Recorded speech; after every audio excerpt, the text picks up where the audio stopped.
Tarde demais te amei. Ó antiga beleza, sempre tão nova, tarde demais te amei. Tu estavas dentro de mim e eu lá fora a procurar por ti. Disforme era eu e mergulhei nas tuas belas criações. Estavas comigo, mas eu não estava em ti. Mantinha-me longe de ti aquilo que sem ti nem mesmo existiria. Chamaste-me, gritaste por mim e rompeste a minha surdez. Reluziste, brilhaste sobre a maneira e a tua luz dispersou minha cegueira. Exalaste o teu perfume e fui atraído, suspirando por ti. Eu te saboreei, agora tenho fome e sede de ti. Tocaste-me e inflamei-me pela tua paz.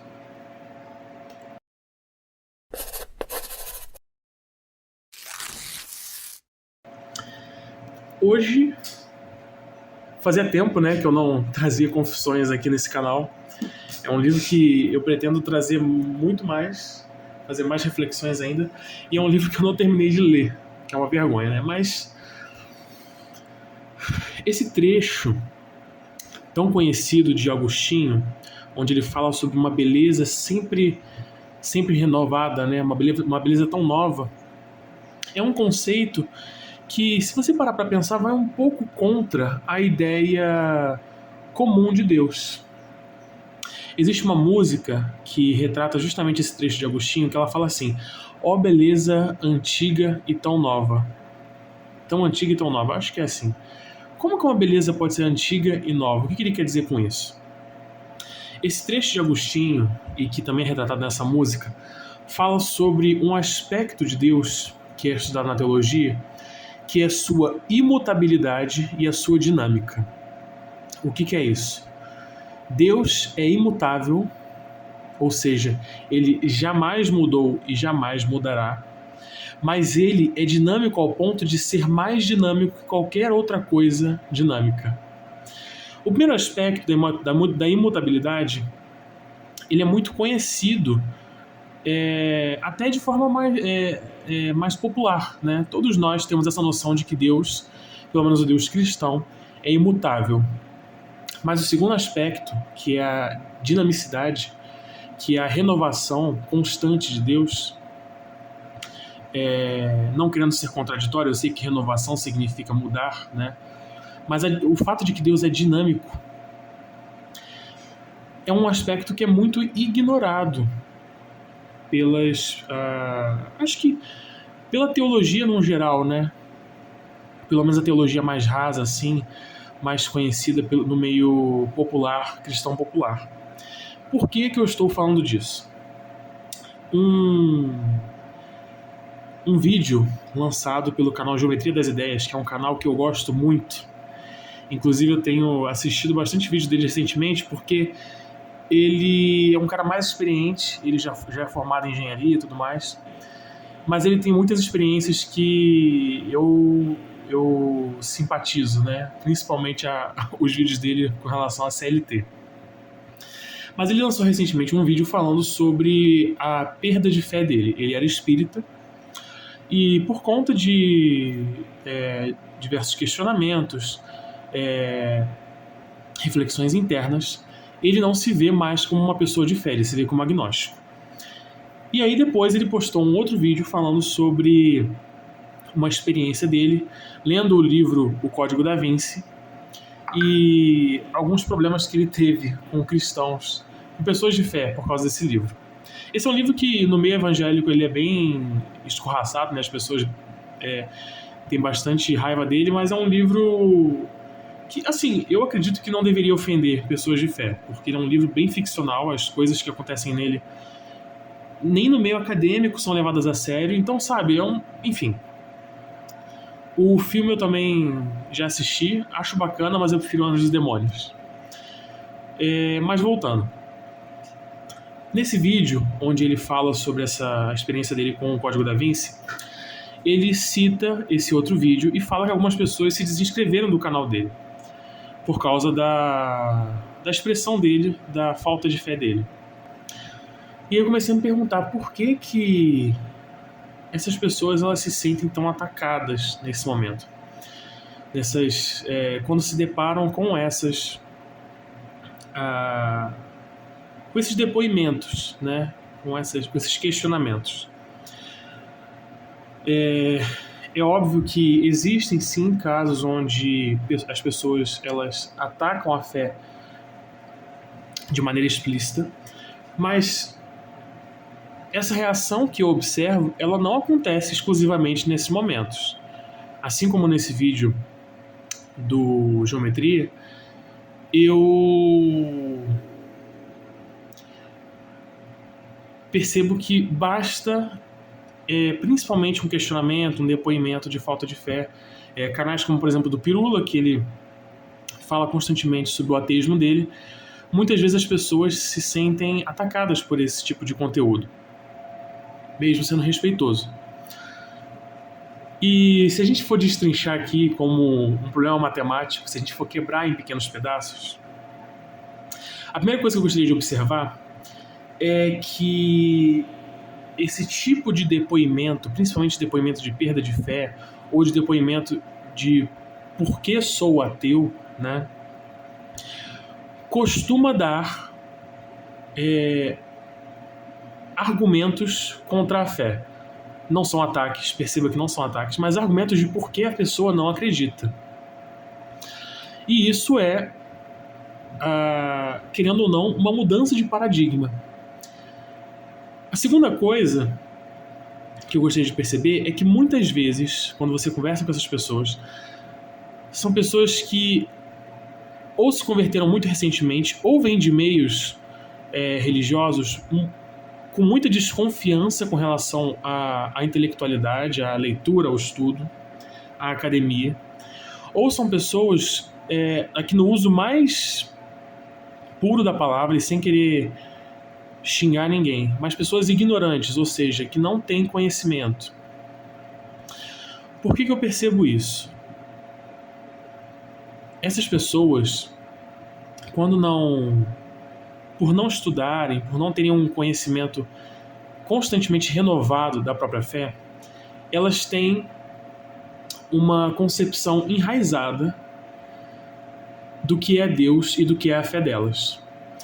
E o argumento, a argumentação, a conversa, o debate que foge da fé é uma coisa que, para qualquer um de nós que acredita em Deus, que crê em Jesus Cristo, é uma mudança de paradigma.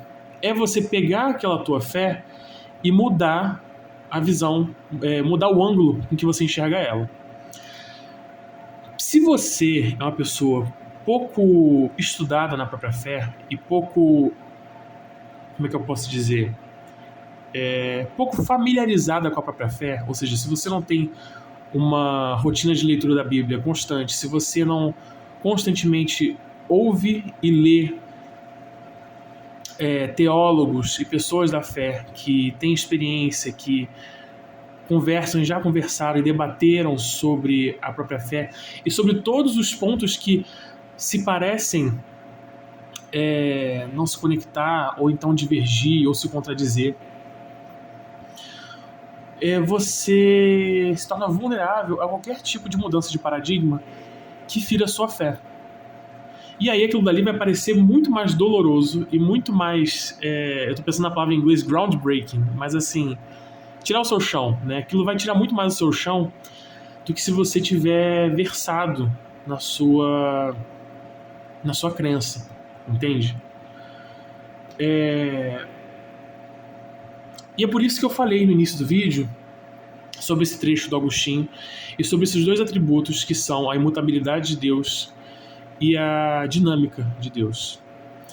Perceba, Deus, a partir do momento que você o conhece e que o Espírito Santo toca o seu coração, torna-se impossível você chegar num ponto morto, você bater numa parede onde a partir dali você não consegue aprender mais nada.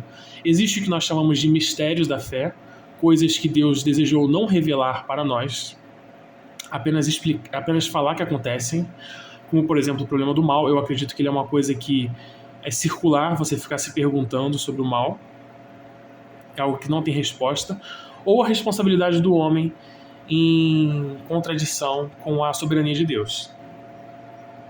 Assim como a dinâmica de Deus é a sua imutabilidade. Deus é imutável ao mesmo tempo que ele é sempre novo. E é por isso que eu acho que muitas vezes as pessoas têm uma visão pobre da sua fé, porque elas acham que Deus, por ser imutável, é chato, não se pode conhecer mais nada dele. Tanto que a visão popular de céu não é de algo dinâmico, mas de algo parado, onde você senta numa cadeira e fica orando, rezando e cantando pela eternidade. Sendo que a visão que a gente deveria ter de céu, mesmo popular, é de que ali nós encontramos não só algo dinâmico, mas a renovação infinita, a dinâmica infinita. Lá, tudo vai ser muito mais dinâmico do que é aqui. A dinâmica que nós conhecemos aqui é apenas uma sombra da dinâmica que a gente de fato vai conhecer no céu. Quando eu falo sombra, eu estou falando assim como essa cruz que eu tenho aqui, você vê que tem uma sombra, uma projeção dela. Essa sombra, ela descreve algum aspecto dessa cruz. Por exemplo, aqui. Esse ângulo dela não descreve a completude dela e, na verdade, nenhum dos ângulos. Ela pode ficar mais clara como um símbolo aqui, mas ela ainda assim não está sendo descrita em sua completude. Então, quando eu falo de sombra, é isso que eu quero dizer. Todos os aspectos positivos que nós vemos nessa vida são sombras dos aspectos positivos que a gente vai ver na graça do céu.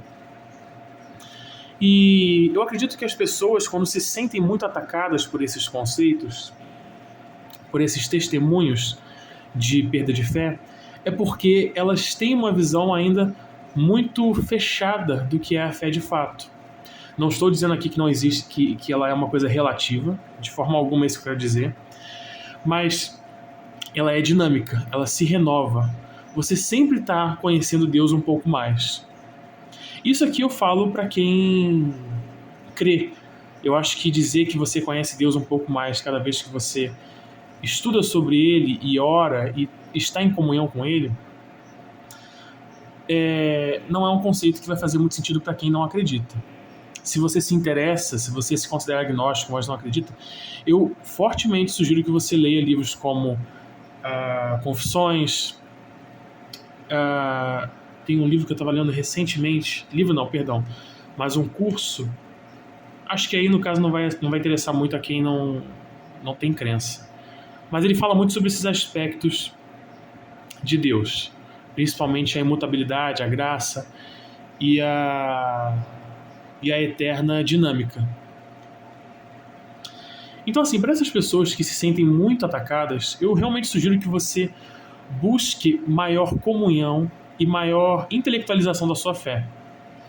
Perceba que você não vai se tornar uma pessoa mais piedosa por ler mais. Isso seria errado da minha parte dizer. Mas conhecimento da sua fé é uma coisa que nunca vai te fazer mal. Ele sempre precisa vir acompanhado da palavra e dos sacramentos. É impossível você estar em comunhão com Deus somente pela leitura, porque aí você não vai divergir em nada de um acadêmico e de um cristão, só por você conhecer a fé. Você deve praticá-la de fato. Mas perceba que sem o conhecimento mais aprofundado e continuamente renovado, a sua fé também esfria. Eu ia falar morre, mas eu acho que é forte demais dizer isso. Mas ela esfria. E o conhecimento da sua doutrina é uma coisa que vai te fazer bem, sabe? E vai te dar mais recursos para você, quando encontrar esses novos paradigmas, você não sentir que a sua fé está sendo destruída, sabe? Encare esses momentos como uma oportunidade de desenvolver a sua fé. Saiba que o Espírito Santo que está no seu coração, ele não vai ser eliminado por qualquer coisa que não a própria vontade dele. Ele não vai te abandonar senão pela própria vontade dele. E, pasmem, nós temos a promessa de que a partir do momento que nós temos o Espírito Santo, nós temos ele pela eternidade. É isso, pessoal. É um vídeo que eu usei bastante linguagem mais religiosa, porque eu queria realmente falar com essas pessoas que se sentem muito atacadas quando encontram esse tipo de conteúdo. Mas eu espero que, se você não tem fé, também tenha tido algum tipo de proveito. Eu fico muito feliz se isso te despertou algum tipo de curiosidade, mas fique à vontade para comentar sobre as suas experiências, sobre o que você gostaria de... sobre o que você sente sobre esses tópicos, né? Sobre principalmente essa rejeição muito forte da fé à razão, entende? Eu gostaria de deixar alguns canais na descrição para indicar, caso você deseje se aprofundar nesses debates. Tem alguns em especial, como o Dr. Ortlund, que eu gosto muito de acompanhar. Ele faz muitos debates com ateísmo, com outras religiões. Ele é um apologeta, então ele sabe muito mais do que eu sobre a defesa da fé. E, enfim, eu vou me lembrar de alguns outros e vou deixando aí, tá bom? Pessoal, estamos no último dia do ano. Espero que vocês tenham aproveitado. Se não, espero que vocês aproveitem o próximo ano. Extraiam o melhor dele. Sei que todos nós passamos por dificuldades, muitas vezes dificuldades extremamente dolorosas, mas a gente sempre tem a possibilidade de extrair o melhor do nosso momento. Pode ser um momento péssimo, mas alguma coisa a gente consegue tirar dele para que a gente se torne alguém melhor no futuro. Beleza, pessoal? Espero que vocês tenham gostado. Desejo a todos um feliz ano novo, muito abençoado, e até a próxima.